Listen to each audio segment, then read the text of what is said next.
اعوذ باللہ من الشیطان الرجیم بسم اللہ الرحمن الرحیم السلام علیکم ورحمۃ اللہ وبرکاتہ۔ حضرت ابو درداء رضی اللہ عنہ کے بارے میں آج ہم پڑھیں گے انشاءاللہ۔ ابو درداء عویمر بن مالک خزرجی ایک روز صبح سویرے نیند سے بیدار ہوتے ہی اس بت کے پاس گئے جسے اپنے گھر کے ایک چبوترے پر نصب کر رکھا تھا۔ جھک کر اسے سلام کیا اور عمدہ عطر اسے لگایا جو اپنے تجارتی مرکز سے وہ ساتھ لائے تھے۔ بعد ازاں وہ بیش قیمت ریشمی کپڑا اسے پہنایا جو ایک روز پہلے ایک یمنی تاجر نے انہیں بطور تحفہ دیا تھا۔ دن چڑھے ابو درداء گھر سے نکلے اور اپنے تجارتی مرکز کا رخ کیا تو کیا دیکھتے ہیں کہ یثرب کی سڑکوں اور بازاروں میں پیروان محمد صلی اللہ علیہ وآلہ وسلم کا ہجوم ہے۔ وہ معرکہ بدر سے فتح یاب ہو کر شاداں و فرحاں واپس لوٹ رہے تھے۔ ان کے آگے آگے قریش کے قیدی سر جھکائے ذلت اور رسوائی کی تصویر بنے تھے۔ ابو درداء رضی اللہ عنہ یہ تعجب خیز منظر دیکھ کر ایک طرف ہو گئے۔ اچانک ان کی نظر ایک خزرجی نوجوان پر پڑی تو اس سے حضرت عبداللہ بن رواحہ رضی اللہ عنہ کے متعلق دریافت کیا۔ خزرجی نوجوان نے انہیں بتایا کہ وہ معرکہ بدر میں شریک ہوئے تھے اور وہاں سے فتح و نصرت کی خوشیاں اپنے دامن میں سمیٹ کر واپس آئے ہیں۔ ابو درداء رضی اللہ عنہ کے استفسار پر خزرجی نوجوان کو کوئی تعجب نہ ہوا کیونکہ یہ ان کے باہمی دوستانہ تعلقات کو جانتا تھا۔ زمانہ جاہلیت میں یہ دونوں بڑے گہرے دوست تھے۔ جب اسلام کا ظہور ہوا تو حضرت عبداللہ بن رواحہ حلقہ بگوش اسلام ہو گئے، لیکن ابو درداء نے پہلو تہی کی۔ البتہ ان دونوں ساتھیوں کے مابین گہرے تعلقات بدستور قائم رہے۔ حضرت عبداللہ بن رواحہ ملاقات کے لیے وقتاً فوقتاً ابو درداء کے پاس آتے اور انہیں اسلام کی دعوت دیتے، شرک سے اجتناب اور نور اسلام سے فیضیاب ہونے کی مسلسل تلقین کرتے رہتے۔ ایک دن ابو درداء اپنے تجارتی مرکز پہنچے۔ مسند پر بیٹھتے ہی خرید و فروخت میں مشغول ہو گئے۔ ملازمین کو مختلف فرائض سر انجام دینے کے لیے حکم صادر کرنے لگے۔ انہیں اس بات کا کوئی علم نہ تھا کہ ان کے گھر آج کیا نیا واقعہ رونما ہو چکا ہے۔ عین اسی وقت حضرت عبداللہ بن رواحہ رضی اللہ عنہ خیر سگالی کے جذبے سے سرشار ہو کر اپنے دوست ابو درداء کے گھر پہنچے۔ کیا دیکھتے ہیں کہ دروازہ چوپٹ کھلا ہوا ہے۔ خاتون خانہ صحن میں بیٹھی ہے۔ آپ نے سلام کہا اور پوچھا کہ ابو درداء کہاں ہے۔ اس نے بتایا کہ وہ دکان پر گئے ہیں، تھوڑی ہی دیر بعد آ جائیں گے۔ آپ نے پوچھا کہ مجھے اندر آنے کی اجازت ہے؟ اس نے کہا بڑی خوشی سے آئیے۔ اتنا کہہ کر وہ اپنے کمرے میں چلی گئی۔ گھر کے انتظامات اور بچوں کی دیکھ بھال میں مصروف ہو گئی۔ حضرت عبداللہ بن رواحہ سیدھے اس کمرے میں پہنچے جس میں ابو درداء نے پوجا پاٹ کے لیے بت نصب کر رکھا تھا۔ بغل سے کلہاڑی نکالی، بت پر زوردار وار کیا اور اس کے حصے بکھرے کرنے شروع کر دیے۔ کلہاڑی کا وار کرتے اور ساتھ ساتھ یہ الفاظ کہتے جاتے: جس کو بھی اللہ کا شریک ٹھہرایا جاتا ہے وہ باطل ہے، جس کو بھی اللہ کا شریک ٹھہرایا جاتا ہے وہ باطل ہے۔ جب اسے ٹکڑے ٹکڑے کر ڈالا تو گھر سے نکلے اور اپنی راہ لی۔ ان کے چلے جانے کے بعد درداء کمرے میں داخل ہوئی۔ کیا دیکھتی ہے کہ بت کے ٹکڑے چاروں طرف بکھرے پڑے ہیں۔ یہ عجیب و غریب حالت دیکھ کر اس کے اوسان خطا ہو گئے۔ غم کے مارے زاروں قطار رونے لگی اور نوحہ کرتے کرتے کہنے لگی: اے ابن رواحہ، تو نے مجھے ہلاک کر دیا، ابن رواحہ، تو نے مجھے ہلاک کر دیا۔ تھوڑی ہی دیر بعد ابو درداء گھر پہنچے۔ کیا دیکھتے ہیں کہ بیوی کمرے کی دہلیز پر بیٹھی زاروں قطار رو رہی ہے۔ پوچھا کیا ہوا؟ کہنے لگی تمہاری غیر حاضری میں ابن رواحہ گھر آیا تھا، اجازت لے کر کمرے کے اندر داخل ہوا اور ہمارے اس بت کے پرخچے اڑا دیے۔ ذرا اندر جا کر تو دیکھو اس نے کس قدر ظلم ڈھایا ہے۔ ہائے ہماری دنیا ہی لٹ گئی، میں نے کیوں اسے اندر جانے دیا۔ ہائے ہم تو ہلاک ہو گئے، اب ہمارا کیا بنے گا۔ ابو درداء نے دیکھا کہ بت کو ریزہ ریزہ کیا گیا ہے اور اس کے ٹکڑے چاروں طرف بکھرے پڑے ہیں۔ یہ حالت دیکھ کر وہ آگ بگولا ہوئے عبداللہ بن رواحہ سے انتقام لینے کا مصمم ارادہ کیا، لیکن تھوڑی ہی دیر بعد غصہ جاتا رہا۔ اس حادثے پر ٹھنڈے دل سے غور کرنے لگے۔ ان کے دل میں اچانک یہ خیال آیا کہ اگر اس بت میں کوئی خوبی ہوتی تو آج یہ اپنا دفاع تو کر لیتا، اور ہم کس قدر بے شعور ہیں جو اپنے نفع نقصان کا مالک ان کو سمجھتے ہیں اور ان کی پوجا پاٹ کرتے ہیں۔ اس خیال کا آنا تھا کہ دل کی دنیا ہی بدل گئی۔ فوراً عبداللہ بن رواحہ کے پاس پہنچے اور انہیں اپنے ہمراہ لے کر حضور اقدس صلی اللہ علیہ وآلہ وسلم کی خدمت میں حاضر ہوئے اور مشرف با اسلام ہونے کا اعلان کر دیا۔ یہ اپنے محلے میں اسلام قبول کرنے کے اعتبار سے سب سے آخری خوش قسمت انسان تھے۔ حضرت ابو درداء رضی اللہ عنہ رسول اکرم صلی اللہ علیہ وآلہ وسلم کے چہرہ انور کو دیکھتے ہی کلمہ طیبہ پڑھتے ہوئے دائرہ اسلام میں داخل ہو گئے اور آفتاب رسالت کی جلوہ نمائیوں سے دل کی تاریکیاں چھٹ گئیں۔ دل کی دنیا بدل جانے کے بعد انہیں اپنی سابقہ زندگی پر شدت سے ندامت محسوس ہوئی۔ انہیں اس بات کا احساس ہوا کہ اس کے ساتھی دینی احکامات اور قرآنی تعلیمات میں آگے بڑھ گئے ہیں اور انہوں نے اپنے نامہ اعمال میں نیکیوں کا بیش قیمت خزانہ جمع کیا ہے۔ انہوں نے اپنی اس کمی کو پورا کرنے کے لیے انتھک محنت کا پختہ ارادہ کر لیا، اور آپ نے علم و تقویٰ کے حصول کے لیے دن رات ایک کر دیے، اور اس میدان میں بڑھ جانے والے قافلے کو بہت ہی جلد جا ملے۔ پوری یکسوئی کے ساتھ عبادت کرتے اور علم کی طرف اس طرح لپکتے جیسے کوئی پیاسا پانی کے چشمے کی طرف لپکتا ہے۔ پوری توجہ سے قرآنی آیات کو یاد کرتے اور ان پر غور و تدبر کرتے۔ آپ نے جب یہ محسوس کیا کہ تجارتی مصروفیات عبادت کی لذت پر اثر انداز ہوتی ہیں اور علمی مجالس میں بہت رکاوٹ بنتی ہیں، تو بغیر کسی تردد کے تجارت ہی کو خیر بات کہہ دیا۔ عبادت گزاری اور حصول علم کے لیے ہمتاً مصروف ہو گئے۔ ایک شخص نے پوچھا کہ آپ نے تجارت کیوں ترک کر دی؟ انہوں نے جواب دیا کہ میں رسول اکرم صلی اللہ علیہ وآلہ وسلم کی رفاقت سے پہلے ایک مصروف تاجر تھا۔ جب اسلام قبول کیا تو میں نے عبادت اور تجارت کو ساتھ ساتھ چلانے کی کوشش کی، لیکن میں اس مقصد میں کامیاب نہ ہو سکا، لہٰذا میں نے تجارت کو ترک کیا اور عبادت میں مصروف ہوا۔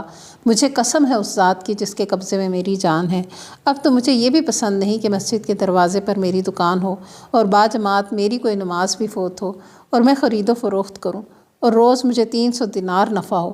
مجھے اب اس تجارت سے کوئی دلچسپی نہیں۔ پھر آپ نے دریافت کرنے والے کی طرف دیکھ کر ارشاد فرمایا، سنو، میرے اس بیان کا یہ مطلب ہرگز نہیں کہ اللہ تعالیٰ نے خرید و فروخت کو حرام قرار دے دیا ہے۔ میں تو اب صرف یہ چاہتا ہوں کہ میں ان لوگوں میں سے ہو جاؤں جن کو تجارت اور خرید و فروخت ذکر الہی سے غافل نہیں کرتی۔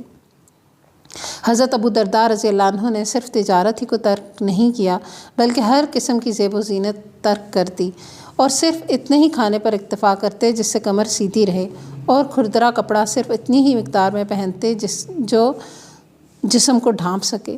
ایک سخت ترین ٹھنڈی رات میں چند احباب آپ کے ہاں مہمان ٹھہرے۔ آپ نے ان کی خدمت میں گرم کھانا پیش کیا، لیکن کوئی بستر مہیا نہ کیا۔ جب سونے کا وقت ہوا تو مہمان آپس میں ایک دوسرے سے مشورہ کرنے لگے۔ ایک نے کہا کہ میں ان سے بات کرتا ہوں، دوسرا کہنے لگا چھوڑیے، رہنے دیجیے، لیکن اس نے بات نہ مانی اور ابو درداء کے کمرے میں جا کھڑا ہوا۔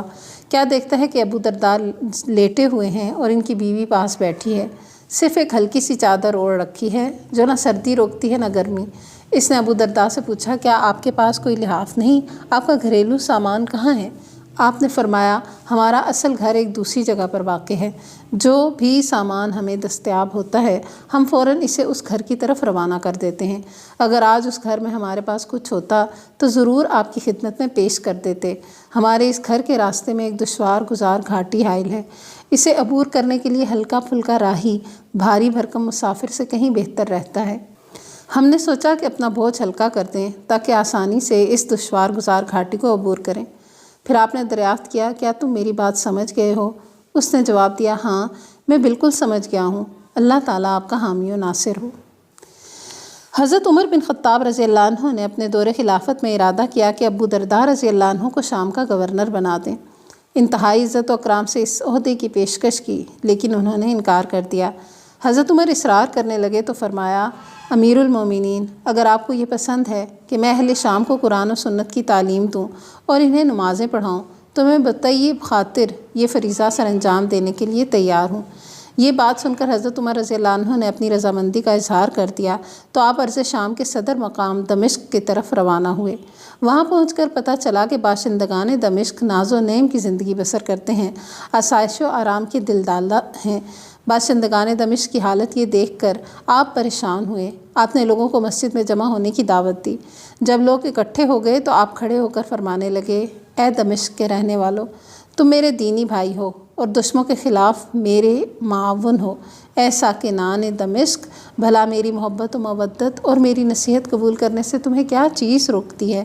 میں تو تم سے کوئی چیز طلب ہی نہیں کرتا۔ میری نصیحت تمہارے فائدے کے لیے اور میرے اخراجات کا بوجھ تمہارے علاوہ کسی اور کے ذمے ہے۔ میں دیکھ رہا ہوں کہ علماء اس دنیا فانی سے اٹھتے ہی چلے جا رہے ہیں اور ان کی جگہ پر کرنے والا کوئی پیدا نہیں ہو رہا۔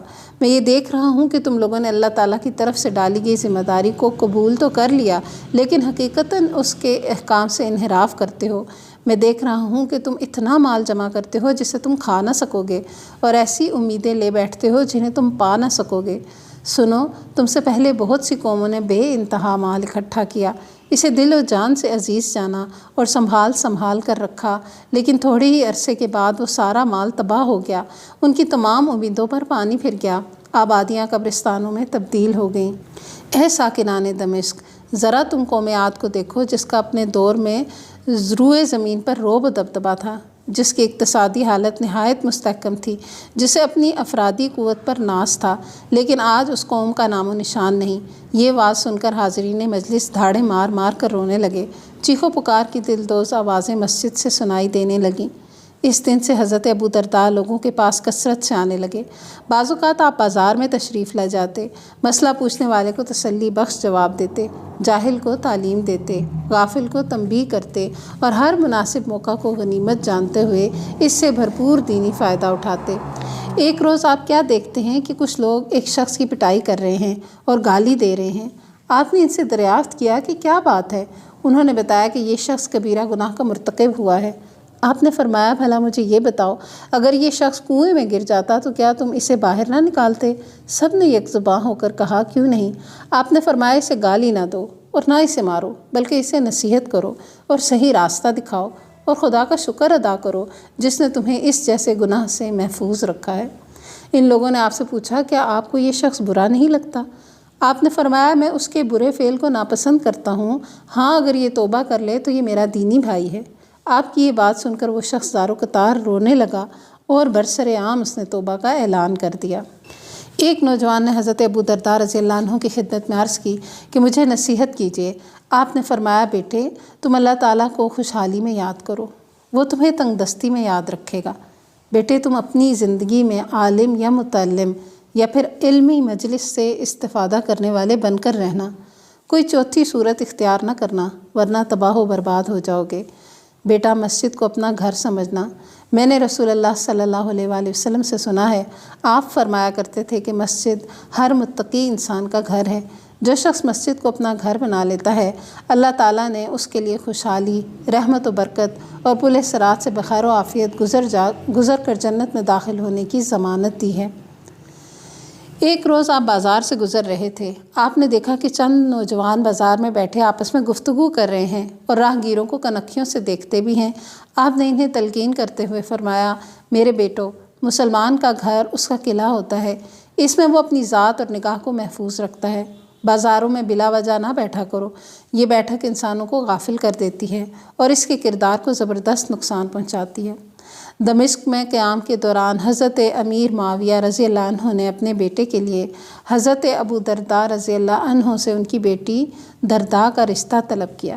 آپ نے صاف انکار کر دیا اور اپنی بیٹی کا نکاح عام مسلمانوں میں سے ایک ایسے نوجوان سے کیا جس کی دینی حالت آپ کو بہت پسند تھی۔ یہ بات لوگوں میں بڑی تیزی سے پھیلی کہ امیر معاویہ نے حضرت ابو درداء سے رشتہ طلب کیا اور انہوں نے انکار کر دیا۔ لوگوں کو یہ بات سن کر بڑی حیرت ہوئی۔ ایک شخص نے پوچھا، آپ نے ایسا کیوں کیا؟ آپ نے فرمایا، میں اپنی بیٹی کے معاملے میں مناسب فیصلہ کرنے میں آزاد ہوں، جو میں نے کر لیا ہے۔ میں اپنی بیٹی درداء کی بہتری کو پیش نظر رکھتا ہوں۔ اس نے پوچھا، وہ کیسے؟ آپ نے فرمایا، ذرا آپ ہی بتائیے۔ جب میری بیٹی ایسے محلات میں ہوگی جہاں موتیوں کی جگمگاہٹ نظروں کو خیرہ کرتی ہوگی اور کنیزیں خدمت کے لیے ہر دم موجود ہوں گی، تو پھر اس کی دینی حالت کا حشر کیا ہوگا؟ ایک دفعہ امیر المومنین حضرت عمر بن خطاب رضی اللہ عنہ نے دمشق کا دورہ کیا۔ حضرت ابو درداء اس وقت وہیں موجود تھے۔ امیر المومنین ایک رات ملاقات کے لیے ان کے گھر تشریف لے گئے۔ دروازے کو ہاتھ لگایا تو اسے کھلا ہوا پایا۔ آپ اندر تشریف لے گئے۔ اندھیرا چھایا ہوا تھا، روشنی کا کوئی انتظام نہ تھا۔ حضرت ابو درداء نے جب امیر المومنین کی آہٹ سنی تو فوراً اٹھے، خوش آمدید کہا اور پاس بٹھا لیا۔ دونوں باتیں کرنے لگے، لیکن اندھیرے کی وجہ سے ایک دوسرے کو دیکھ نہ سکے۔ حضرت عمر نے تکیے کو ہاتھ لگایا تو وہ سواری کا پالان تھا۔